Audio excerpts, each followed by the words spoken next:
The story began as a quiet day in the Crawford household, but silence quickly turned to chaos when Lowen found Crew injured. A small gash, just a cut really, but it was the knife in his hand that stopped her in her tracks.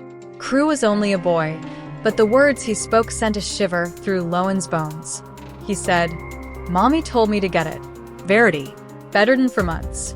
Could she have really told him to grab the knife? Lowen's mind raced, searching for answers that didn't come. There had always been something unsettling about Verity, something Lowen couldn't quite put her finger on. And now, after Crew's strange confession, her suspicions grew. Could Verity still be controlling things, even from her bed?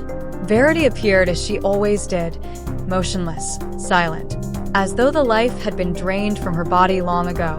But Lowen knew better than to trust appearances. Lowen had to be sure. She leaned in close, her voice barely a whisper as she asked the question that had haunted her since Crew's injury. Lowen asked to Verity, "Did you tell Crew to get the knife?" Verity remained still, her face calm, the room silent. There was no response, just the rhythmic rise and fall of Verity's chest. But something was wrong. Lowen could feel it.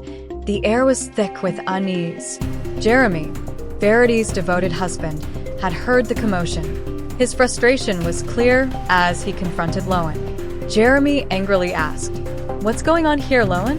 Lowen turns to face him, her voice unsteady. Lowen told about what Crew told earlier about his mother. Jeremy angrily exclaimed Lowen that his wife was bedridden and also told that she couldn't even move, also shouted at Lowen saying she was overreacting.